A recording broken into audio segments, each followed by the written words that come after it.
How's it going, everybody? I'm Shadow Stitch, and I like solo running Pokemon Black and White. So last week I took on the game with Cinccino, and that was just a ton of fun. It was my first time playing with a Stone evolution, and that was really cool. A lot of very interesting moveset shenanigans I had to play around there because, of course, this was before they started giving Stone evolutions actually good move pools, so that was really cool. And on Sunday, I also did a little bit of a special video where I played with Darkrai because, you know, it is my favorite Pokemon and I wanted to do something special for my birthday. So yeah, go check those two videos out. They were a ton of fun and I really enjoyed them. And as we bring in the tier list, we see, of course, both of them landed very solid placements. Cinccino very solidly in the A tier and even above something like Excadrill, which is impressive. Not bad, a little guy. And of course, Darkrai lands into the S tier because, you know, why wouldn't he be? You know, he's my favorite Pokemon of all time. He's the best. So why not? Now, did we cheat a little bit by going and using an event Darkrai? That's neither here nor there. It doesn't matter. An S tier is an S tier, so there's that.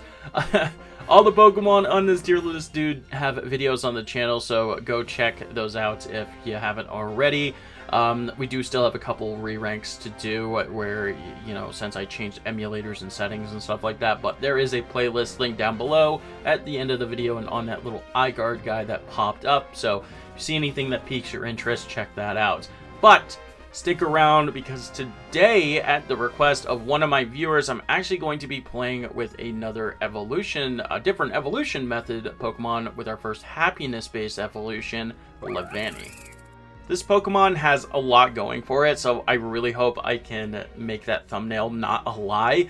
Sure, the grass bug typing is not fantastic. We are 4 times weak to fire and flying, and there's quite a few of those moves running around in the run, so got to be careful and be sure that we plan very well for those.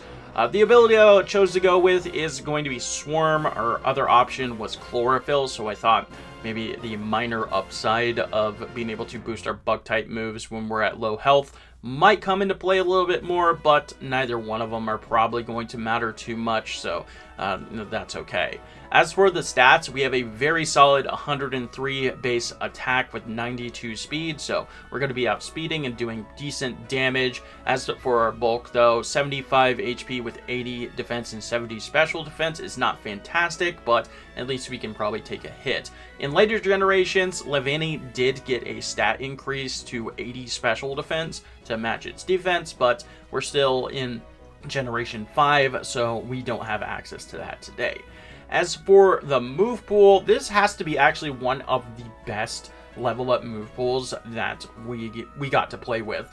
We get Bug Bite, Razor Leap very early, Slash, which is a pretty good coverage move, at least until we can get Return maybe, and then we get our 2 main stab moves, Leaf Blade and X-Scissor, incredibly early in the 60s, which is very solid. And of course, Swords Dance at level 46. Not very many Pokemon get Swords Dance because the TM is in the post game. So if you get Swords Dance by level up, you have a massive advantage in this game, and Levanni definitely has a lot going for it right there. So as for the TM side of things, we have some coverage options like Aerial Ace, Shadow Claw, Poison Jab if we want to go out of the way for that. Return, of course, is, you know, the big seller, and we even get X-Scissor via TM if we want to teach that a little early if we don't have it by the time we get to Route 7. So overall, though, this guy has a lot going for it, and I'm really looking forward to potentially very good grass type running through this game. But we do evolve up, so we have to get to Levanni first, so let's go ahead and take a look at its pre-evolutions.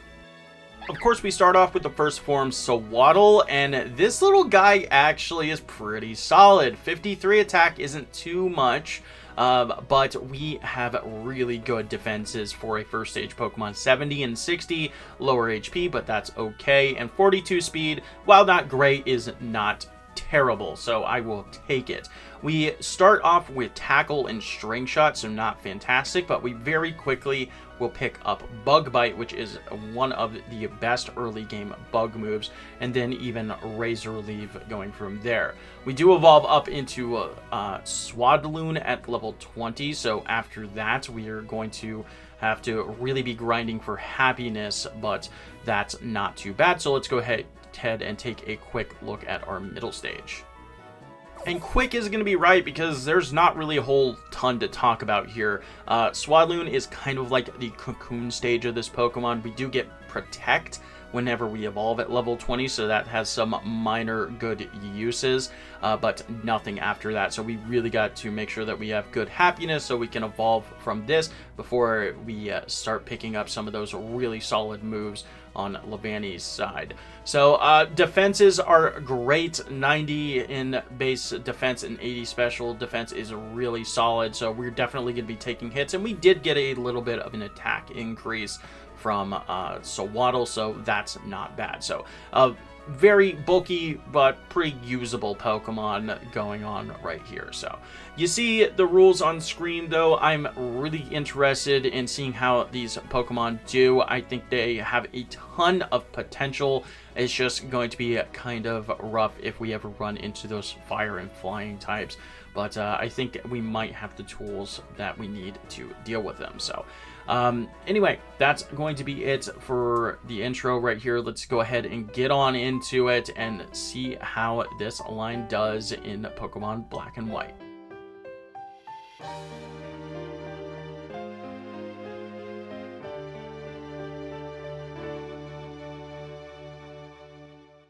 As usual, we preload our starter into the run before it even begins. This allows us to change our nature, IVs, all that fun stuff. And we are going to be taking Snivy, which is going to give Bianca Oshawott and Sharon Tepig. So we do have that advantage over Bianca, but a pretty big disadvantage over Sharon. So we're going to have to definitely keep an eye out for his battles whenever they pop up. The nature that I chose to go with is Adamant because we have no use for our special attack. We have a pretty solid attacking stat already, and our speed, at least once we evolve up into Levanni, is going to be pretty good. And as we see here, we do actually level up whenever we beat Sharon's Tech Big, which means at long last, we are running another medium slow growth rate Pokemon. I feel like it's been so long since I actually got to play with a medium slow Pokemon. This is arguably the best growth rate for the solo running format, so I'm really looking forward to actually being able to level up half decently in the early game right here. So nothing really is too crazy in the intro here, and is pretty grindy because we haven't gotten to level 8 where we learn Bug Bite yet. But other than that, it's pretty easy, and once we do get Bug Bite, all the rest of the trainers are very free on Route 3 there. Bianca is no problem, and we can head straight into Striaton City. First things first, we're going to stop by the back alley, grab the Dusk's Ball, and then head into the Dream Yard here for a little bit of extra training. They get pretty good experience, and we got to be prepared for Sharon's Tepig here in a little bit. So we're not going to grab our monkey just yet because we're going to go over to the schoolyard. Sharon is actually not bad, thankfully, and as you see, I'm going to be using Bug Bite to steal that berry off of him. So we cut it really close, but we actually get the dub against Sharon, which is awesome. So after that, we can deposit our Snivy, heal up, and then take out the gym trainers. They're no problem, but our first gym leader is definitely going to be Let's Do This. All right, let's go, Chili. So he does lead off with the Lillipup.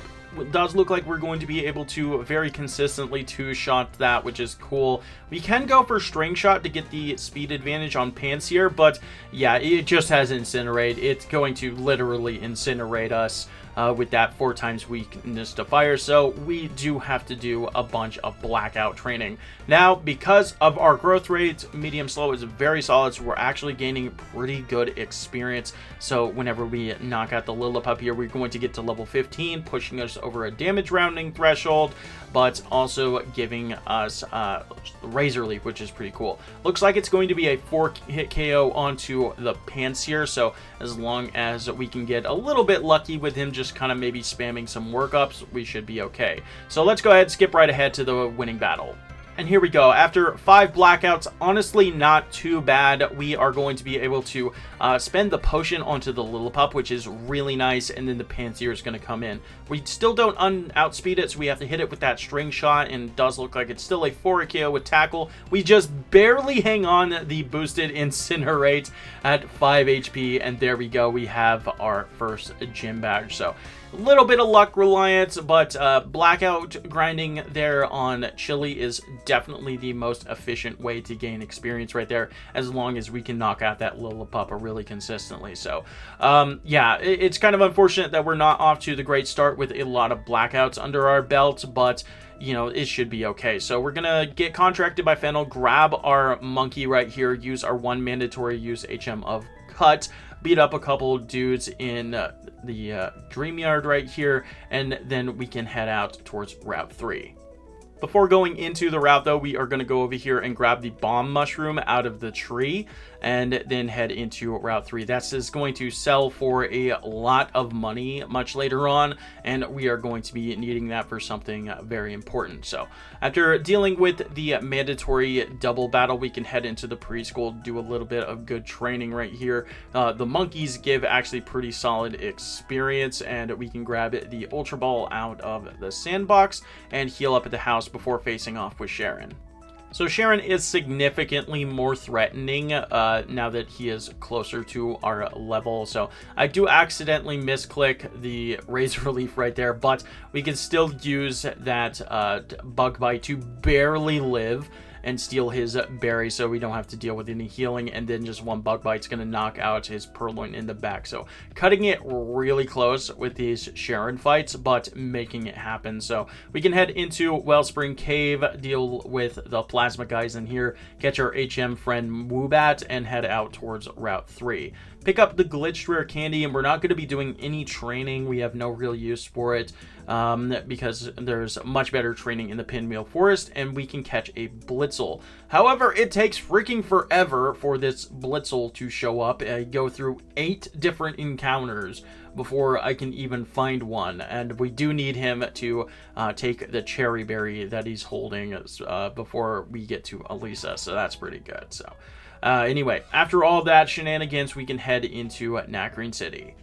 As soon as we enter, Sharon's going to hook us up with the Chesto Berries, and we can go straight to the Pinwheel Forest. The nurse here is going to be a nice little healing point for us, and her mana does give a pretty good experience. After that, we take on the Timpole guy, and thanks to some just horrendous confusion luck, we do cut it a little bit close, but we're able to knock him out for some really solid experience right there. And then after we take care of the little girl with the couple of grass types, we do actually evolve up into Swadloon, which is not too bad.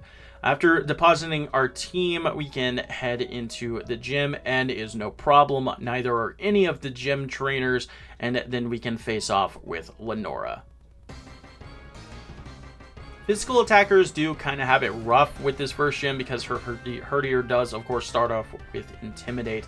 We do have a high critical hit move, though, with Razor Leaf, so we're kind of just hoping for that. Herdier does knock us out on our first attempt, which is a little bit unfortunate. We didn't get any critical hits or anything like that, so that kind of sucks, but overall, we are fairly consistently knocking out the Herdier on these attempts, though, so it is still good for blackout training. Probably still the most consistent, especially if we land a crit or two. So overall, though, we are just kind of stuck here. I maybe should have gotten the Miracle Seed to boost the power of our Razor Leaf, but if we ever go into the Watch Hog at high health, we really want that Chesto Berry, so I can ignore at least one of the sleeps and give me more chances to hit Razor Leafs. But overall, though, this is pretty much the entire fight. We just have to go in and keep plugging away with Razor Leafs until we finally get the luck that we need. So let's go ahead, skip right ahead to the winning attempt. Yeah, the blackout counter went all the way up to 12. I just got so unlucky on this, which is really unfortunate. So we do finally get a critical hit onto the Herdier, knocking it out with no damage. Chesto Berry coming in clutch, and we get back-to-back crits onto the Watchug. Like, come on, man. I could have probably counted on one hand how many crits we got before that point, and then we just get 3 all in one fight. Like, that's just frustrating, but it is what it is.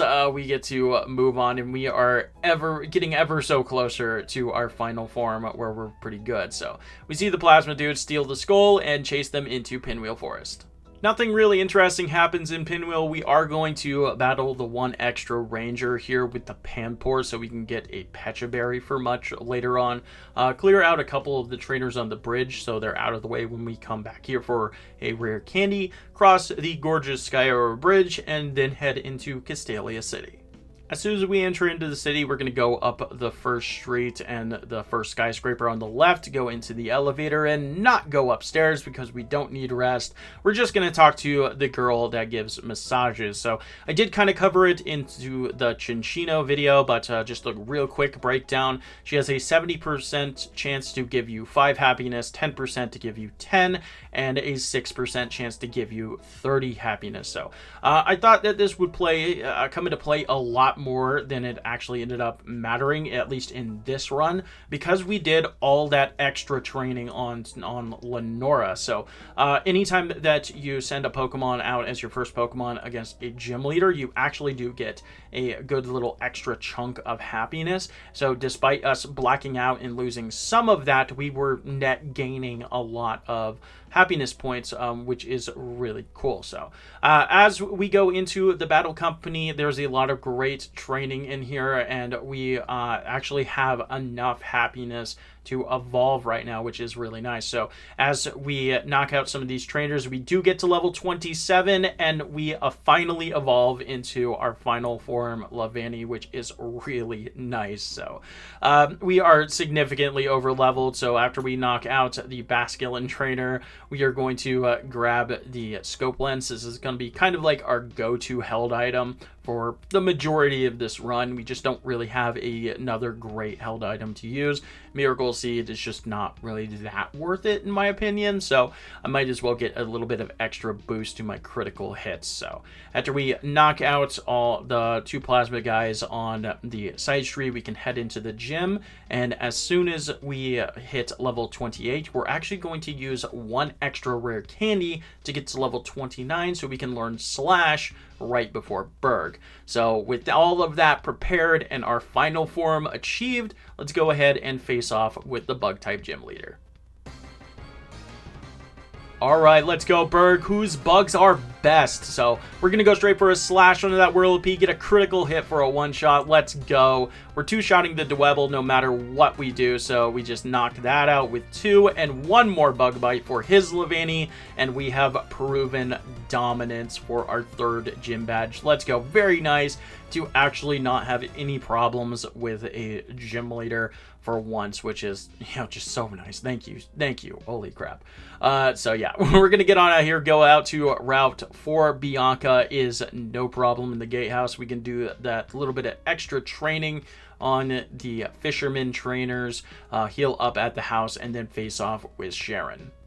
I do have to highlight this fight because he has 2 things that can hit us for 4 times super effective damage. The Pidove is not really going to be a problem, but then in comes the Pignite. So it does a mountain of damage with a flame charge, and we are getting ticked away with that sand. Thankfully, Liepard does not go for fake out, or doesn't have it. I'll be honest, I don't remember. And there we go. We win the battle at 12 HP, cutting it crazy close. But with that, we can head into Nimbasa City. After chasing off the plasma dudes, we get a bike from some old guy and have a quick chat with Bianca before we're set free. So we're actually going to follow Bianca up to the music hall, do a little bit of Pokemon dress up because we need to head out towards Route 5. In the trailer in here, we can sell that bomb mushroom for 25 grand, which is going to give us a ton of really good money to go back to the Pokemon Center, not only buy return, which is of course going to be great, but also the TM for reflect. After that, we can grab our team, head out towards Route 16, do a little bit of extra training, and grab a rare candy. N in front of the Ferris wheel is not really too bad. We do take a ton of damage from the Sigilith thanks to it living a single hit, and then we can head into the gym. The gym trainers are a little bit annoying with some paralysis shenanigans, but overall not too bad, and we can face off with Elisa. Alright, let's do this, Elisa. So she leads off with Emolga. It does have Aerial Ace, and that's why we got Reflect. So we're going to set up a Reflect, and Aerial Ace actually doesn't do too much damage. Return is going to be enough to get the one-shots on the Emolgas. We got that Cherry Berry, so we don't have to worry about static at least once. And this Strika is just barely living, but thanks to all of that damage reduction we got from the first hit and that Aerial Ace, thanks to Reflect, we are able to actually live and get our 4th gym badge. So yeah, that was cutting it really close once again, but Levanni once again just has really good tools to make some of these tough fights happen. So on our way out of the gym, we are going to stop by Anvil Town to grab a rare candy before we head out to Route 5. Thankfully, Sharon is not as much of a problem this time, which is really nice. And we do actually learn Leaf Blade mid-fight, which is pretty cool. So after beating up a couple toddlers, we can head into Driftvale City. Straight to the cold storage, we're going to grab the PP up out of the trash can, pop us a repel to run into the grass, grab the ether, and then the protein over here as well.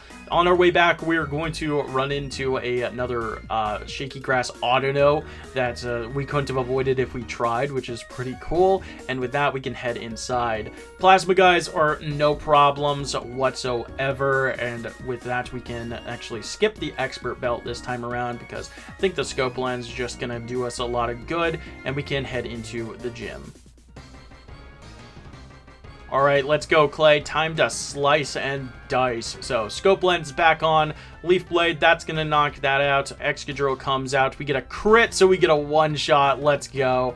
And then Leaf Blade onto the Palpitoad drops as well. So yeah, scope lens just kind of coming in clutch a little bit. So giving us that little bit of extra boost to critical hit rate on top of these high crit moves like Leaf Blade. So after we get on out of here, we're going to grab our Max Repels and Hyper Potions, beat up Bianca on our way out of town. We actually learned X-Scissor in that fight as well, so that's really nice, and we can head into Chargestone Cave. The gauntlet is completely free, so after knocking out a couple of these guys, we can go downstairs, do a little bit of extra training on the Ace trainers down there, but more importantly, grab the Bright Powder and the rare candy. On our way out, N is no problem, despite him having a bunch of steel types that resist our moves and stuff. So, but we're plenty over leveled, and we have pretty much our final move sets already, which is really cool. So we can head out towards Route 7, pick up the PP up there. No problems climbing the tower. We do heal up at the Fat Fish Nurse and grab the TM for Shadow Claw as well, which is going to be very useful later before we meet up with Skyla at the top.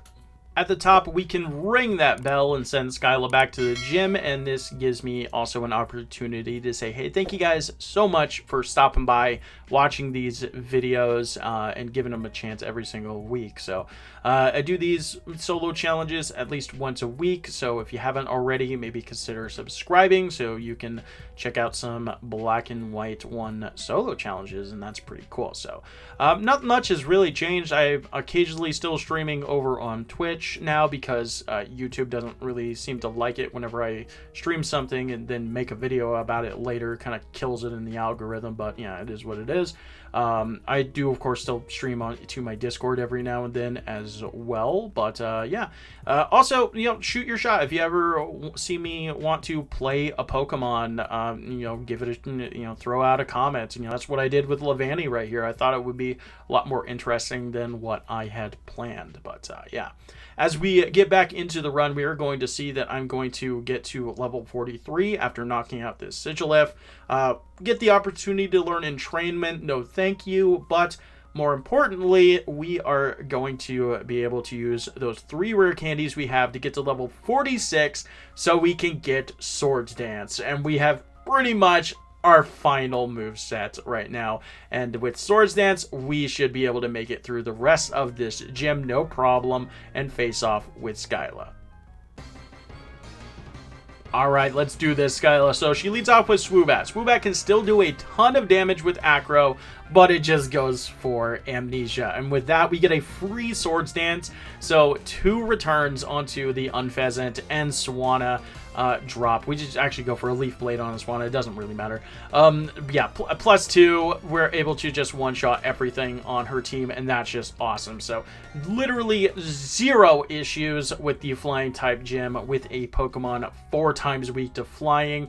You absolutely love to see that. Let's go. So we're going to head out towards Route 7. Sharon, thankfully, is once again very easy because we do have the power of Swords Dance on our side. So after seeing Alder's wonderful bionic legs, we can head into Twist Mountain. Nothing really interesting happens in Twist Mountain. We skip the Excadrill worker for the PP up, so we just battle the doctor to get a nice free heal here for some pretty good experience as well. No problems, and then we can pop out on the other side at Icarus City. The gym trainers are no issues whatsoever. We have strong physical moves for all the Cryogonals inside, and then we can face off with Bryson. I don't even respect Bryson enough to heal or equip the Yachi Berry because, as we know, he's an absolute joke. Just 1 Swords Dance, he just goes for an Acid Armor instead of trying to do damage, and that is more than enough for me to power through his 3 Pokemon. Cryogonal drops as well with its absolutely pitiful defense. We probably killed like 4 Cryogonals right there, but yeah, it is what it is. So yeah, absolutely free gym fights. Nothing is holding us back, not even weaknesses. Let's head into Dragon Spiral Tower.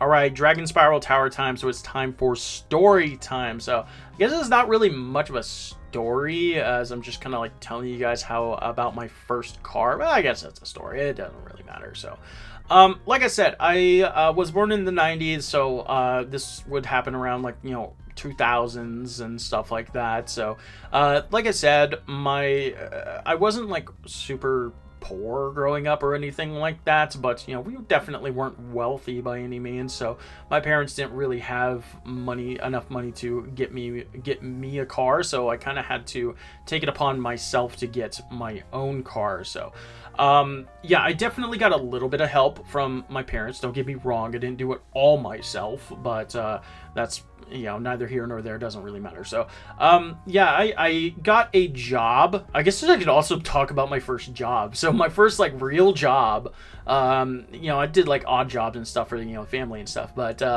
my first job was working at an ice cream parlor, which was actually pretty fun. I really enjoyed that. So I just made ice cream for people and stuff like that. I mean, I was 16, I was young, I was a kid, and I worked with pretty much all girls. So as a stupid 16-year-old, that was pretty fun. I enjoyed that.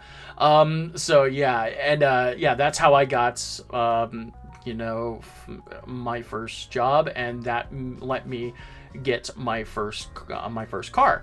So it was just a really crappy old Nissan. I think it was an Altima, might have been a Serena. I'll be honest, I don't remember exactly the make, or the model, excuse me, but it was a really crappy old Nissan, but it made it work, and it finally gave me a little bit of extra independence, so that was really cool. So I really enjoyed that. So yeah, that was my first car and my first job, I guess, actually, too. So yeah, let me know what was your guys' first car? Did you work for it like I did, or did you have to, or did you get it from like your parents or something like that? So what ended up happening to that car, I kind of, I was a stupid young kid, so I ended up driving really fast down a road. Me and my buddy were racing around like one of the back roads up in Maine, and I hit like a little bump in the road and like a jump, and I actually left the ground,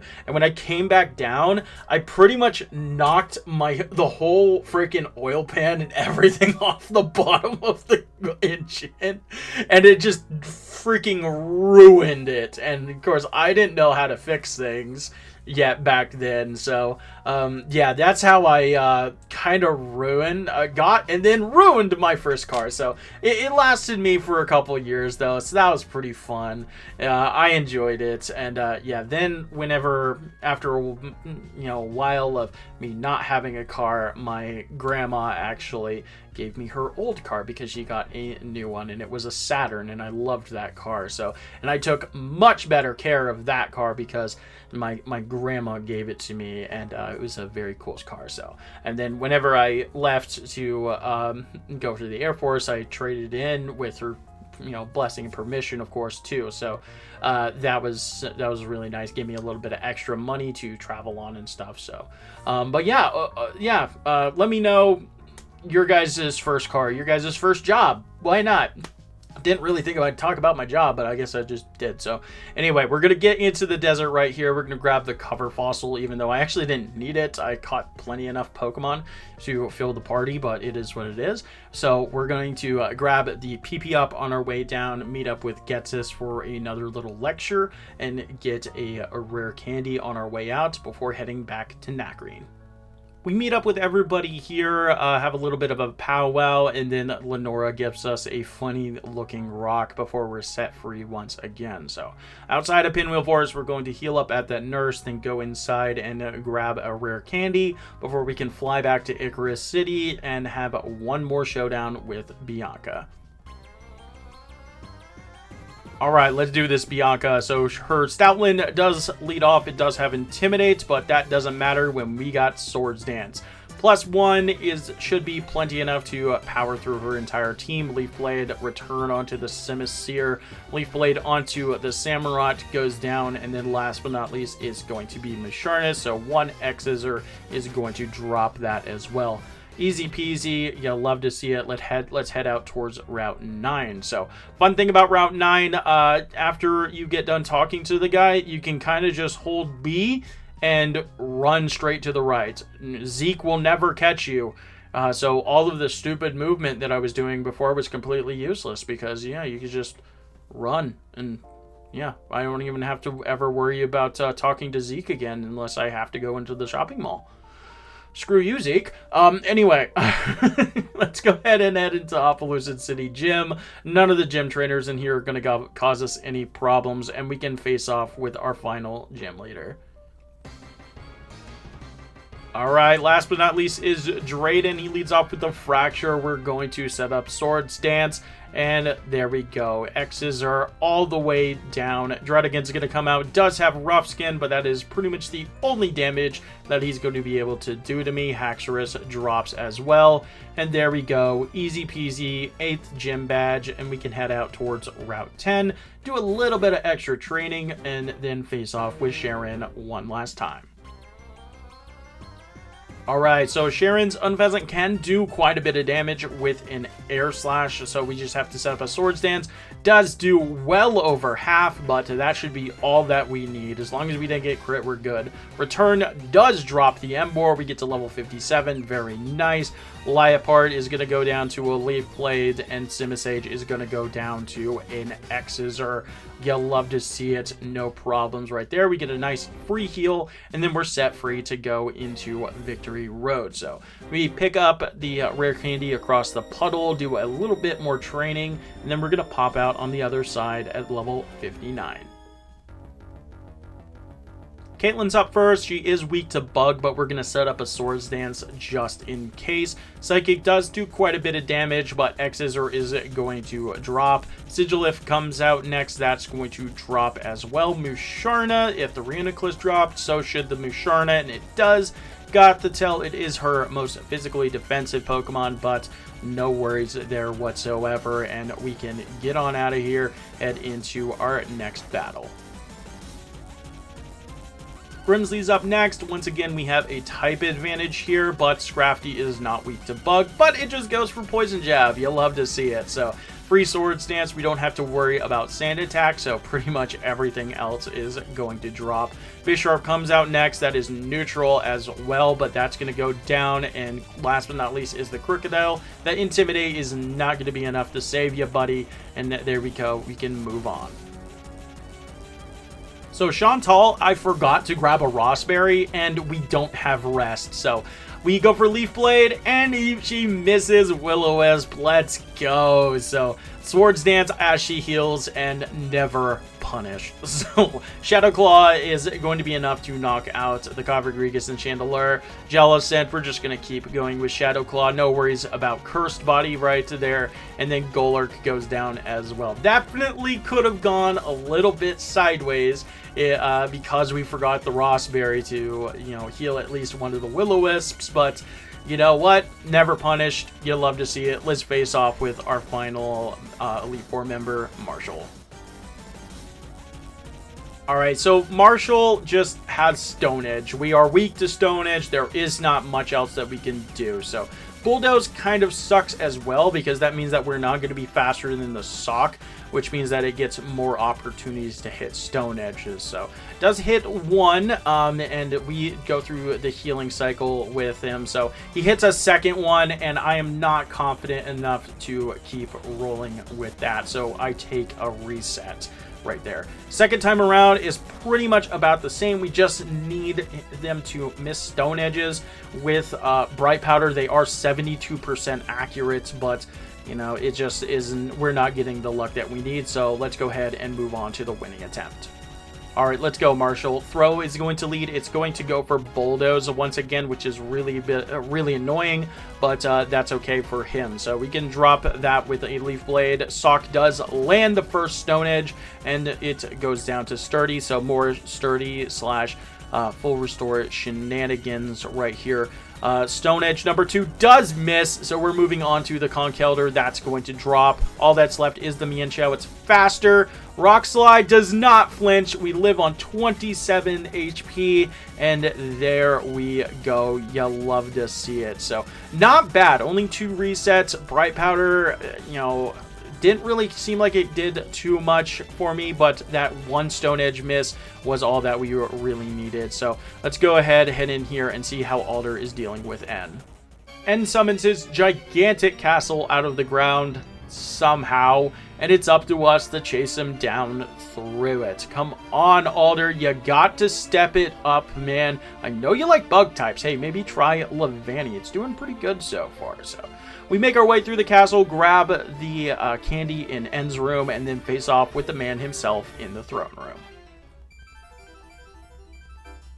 By having a full team, we can deny adding Reshiram to it, so we can lead Zekrom v Levanni. So Zekrom is wholly unimpressive right here, so we can set up 2 Swords Dances and start going to town with some X-Scissors. Clinklang's going to come out. That's not a Klinklang. That's a Zoroark. That's going to drop to an X-Scissor. Vanillux as well goes down to another. Archeops comes out. It's 4 times effective with acrobatics, but we're faster, so we can cut you down. Caracosta, Moment of Truth. We dodge the Stone Edge. Let's go. So after a full restore, we're able to power through his Sturdy right there. And last but not least is Klinklang. That goes down to a resisted Leaf Blade as well. You'll love to see it. First time try with N. Sturdy Caracosta is always a problem, but that's okay today. So after Getsis throws his little tantrum, it's up to us to take him down.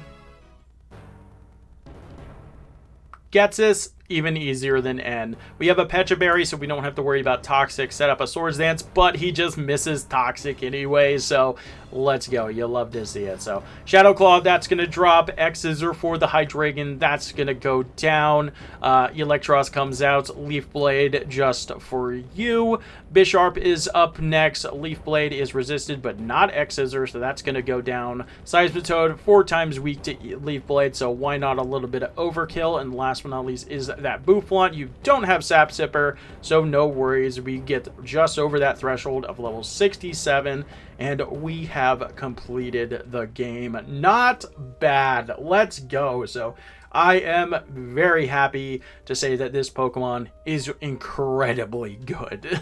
So yeah, and timing does end at the end of N's final dialogue right here, right before we start the credits. But so we got a little bit to go, but yeah, this Pokemon performed very well, and I'm very proud to have seen it. So 1 hour, 35 minutes, and 53 seconds is going to be our final time with 12 blackouts and only 2 resets. So not half bad. Good job, Levanni. I'm very impressed with you for being a good grass type, and I don't know, it might actually end up being the best grass type in this game. We'll have to see as we play a couple more. So anyway, let's go ahead, wrap up these credits, and rank this guy on the tier list. There we go, a final in-game time of 4 hours, 49 minutes. And as we bring in the tier list, it is at the top of the B tier. So crazy close to that A tier. If we just had a little bit better luck in some of those early game gym battles before we were fully evolved, especially around Lenora, we definitely could have been seeing an A tier grass type right here. So it even outperformed Virizions re-rank. So this Pokemon, better than a legendary. Who would have thought? So yeah, I think that just comes down to, you know, the growth rate, having just better moves to use and stuff like that, and overall just Levanni just being cooler. Let's be real, Levanni is way cooler than Virizion. So anyway, yeah, that was a ton of fun. I really enjoyed it. I do wish that maybe I could have pushed this a little bit more, but you know, it's just all down to that early game. Like, once you become a Levanni, it's relatively very consistent from there. But that early game is really rough. There's not much you could have done about the first gym fight with Sawaddle, I think. But Lenora just might need a few more tweaks, maybe but it really just comes down to getting good luck on the Razor Leaf crits. But, you know, there's not really a whole lot you can do about that. So, anyway, that's going to be it for today, Levanni. You did a great job. I'm very happy and impressed with you, and I hope you guys enjoyed the video. So be sure to come back next time, because we're going to be running another bug, and it's going to be Volcarona. Yeah, if you know anything about Volcarona, you know we're not going to be using Volcarona very much in that run. So anyway, come back next time. That one's going to be a ton of fun, and I hope you guys look forward to it. So with that said, thank you guys so much for stopping by. Like, comment, sub, all that fun stuff. I love you all. Deuces.